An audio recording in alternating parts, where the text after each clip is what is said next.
Nakon što smo zaprimili ogroman broj poruka vezanih za skandal koji se desio u Beogradu na košarkaškoj utakmici Crvena zvezda Pariz, odlučili smo da izađemo sa saopštenjem za javnost. Zamislimo hipotetičku situaciju u kojoj se na košarkaškoj utakmici u Sarajevu ili Zagrebu cijela dvorana ori od ustaškog veličanja pokreta Ante Pavelića. Takav čin bio bi ne samo provokacija, već i duboko uvredljiv za srpski narod i Republiku Srbiju. Poruka koja bi se time poslala bila bi jasna: negiranje i omalovažavanje srpskih žrtava iz Drugog svjetskog rata, te otvoreno veličanje ideologije koja je počinila nebrojene zločine nad Srbima, Jevrejima i Romima. Takav postupak bio bi s pravom osuđen od strane međunarodne zajednice, a počinioci bi se suočili sa oštrim kritikama i sankcijama. Međutim, kada se slični incidenti događaju u Beogradu, poput proslave 9. januara kao Dana Republike Srpske, uprkos odluci Ustavnog suda Bosne i Hercegovine, koji je taj datum proglasio neustavnim, reakcije su često mlake ili ih uopšte nema. Veličanje vojske Republike Srpske, koja je odgovorna za genocid u Srebrenici i druge ratne zločine tokom 90. godina, predstavlja ne samo nepoštivanje prema bošnjačkim žrtvama, već i otvoreno negiranje sudskih utvrđenih činjenica. Ovakvi postupci šalju poruku bošnjačkom narodu da se njihova patnja minimizira, a zločini opravdavaju. Šutnja i nereagovanje na ovakve provokacije predstavljaju saučesništvo u revizionizmu i negiranju genocida. Naša moralna dužnost je da glasno i jasno osudimo svaki pokušaj veličanja ratnih zločinaca i njihovih dijela. Dostojanstvo i čast nisu na prodaju i ne smijemo dozvoliti da se historija iskrivljuje radi političkih ciljeva. Borba protiv ovih anomalija mora biti trajna obaveza svakog pojedinca i društva u cjelini. Režim koji toleriše ili čak podstiče ovakve manifestacije pokazuje ne samo nepoštivanje prema žrtvama, već i prema vlastitim građanima. Gazeći istinu i pravdu, takav režim urušava temelje na kojima počiva svako civilizovano društvo. Nereagovanje takozvanih patriota na ove skandale je prosto neprihvatljiv i predstavlja izdaju moralnih vrijednosti koje bi trebale biti temelj svakog društva. Stoga, moramo se odlučno suprotstaviti svakom pokušaju revizionizma i veličanju zločina. Naša šutnja ne smije biti opcija. Svaki put kada prešutimo ovakve provokacije, gubimo dio svog dostojanstva i poštovanja prema onima koji su stradali. Moramo se suprotstaviti glorifikaciji zločina i zločinaca bez obzira na okolnosti.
Nedavni događaj u Beogradskoj areni gdje su navijači Crvene zvijezde napravili koreografiju slaveći neustavni dan Republike Srpske predstavlja još jednu u nizu sramnih provokacija koje dolaze iz već dobro nam poznate političke kuhinje pod pokroviteljstvom velikosrpskog režima u Beogradu. Civilizovan čovjek može samo konstatovati da se radi o sramotnom i duboko uvredljivom činu koji zaslužuje najoštriju osudu. Izgleda da je teško srpskim šovinistima da shvate da Republika Srpska nije ratni plijen, nego isključivo administrativna jedinica, odnosno entitet u okviru države Bosne i Hercegovine, gdje se nijedna odluka ne može donijeti bez konsenzusa sva tri konstitutivna naroda. Obilježavanje 9. januara kao dana Republike Srpske predstavlja ne samo neustavan čin, već i duboko nemoralan postupak koji vrijeđa preživjeli kao i žrtve rata u Bosni i Hercegovini. Ovaj datum simbolizira početak sukoba, etničkih čišćenja i masovnih stradanja nesrpskog stanovništva. A povrh svega, povezivanje ovog datuma sa pravoslavnim praznikom svetog arhidžakona Stefana jasno ukazuje na svu bezobzirnost i sljepilo i bezobrazluk velikosrba i demonstrira šta znači zajedništvo i jednakopravnost po njihovim shvatanjima. Takva glorifikacija ne samo da je neustavna, već i duboko nemoralna, jer veliča događaje koji su donijeli isključivo patnju i bol mnogima. A sad analiziramo šta je ta moralna bijeda slavila te kobne noći u Beogradu. Ubijanje više od 8.000 bošnjačkih muškaraca i dječaka u julu 1995. godine.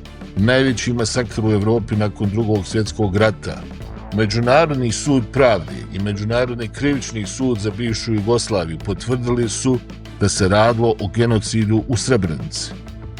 Osim toga, slavili su opsadu Sarajeva, koja je trajala 1425 dana, najdužu opsadu grada u modernoj historiji. Slavili su 11.000 ubijenih civila i 1.600 ubijene djece.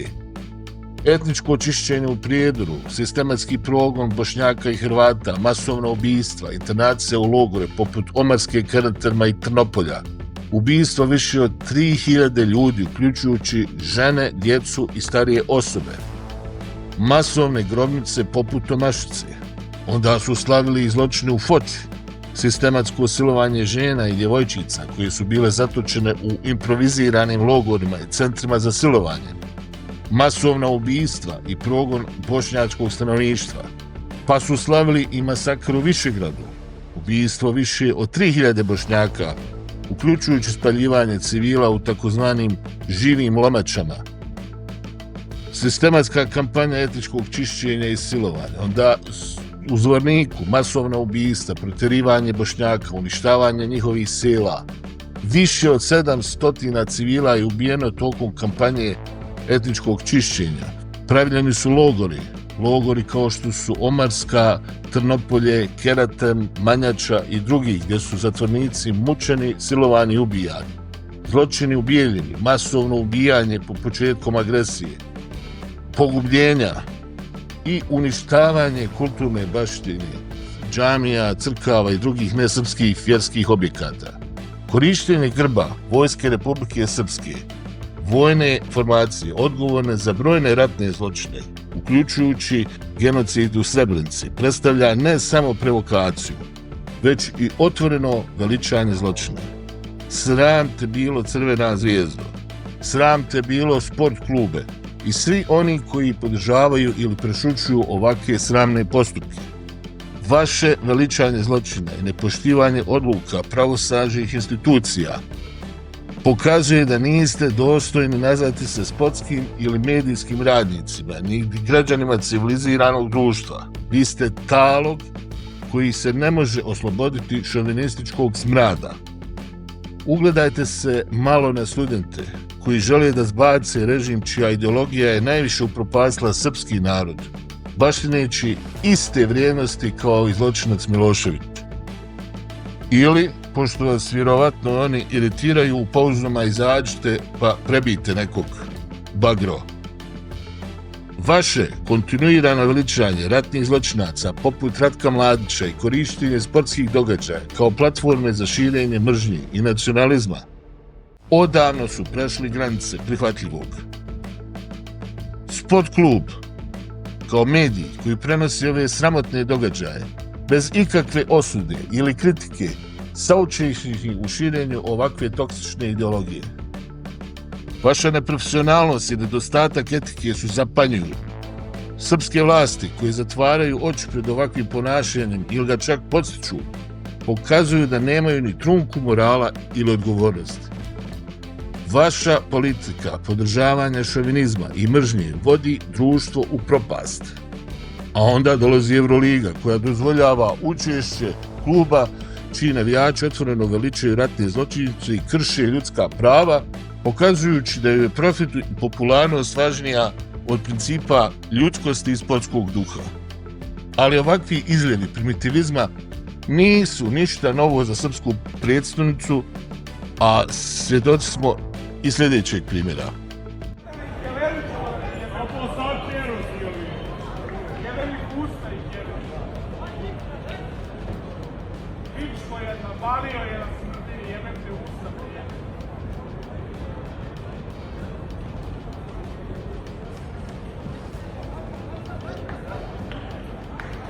Crvena zvezda Milan 0-1, strelac Hernandez.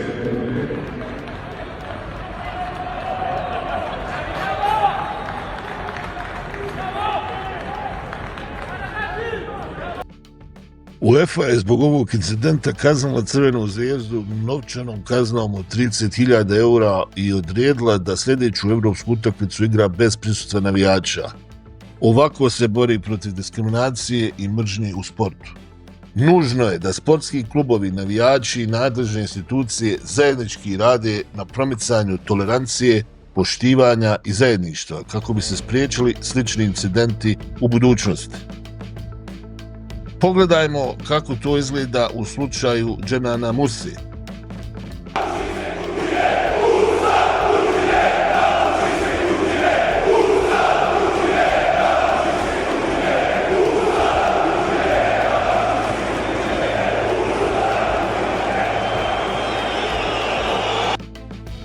Navijači Partizana su tokom utakmice protiv Real Madrida uputili morbidne uvrede Dženanu Musi, uključujući i prijetnje smrću.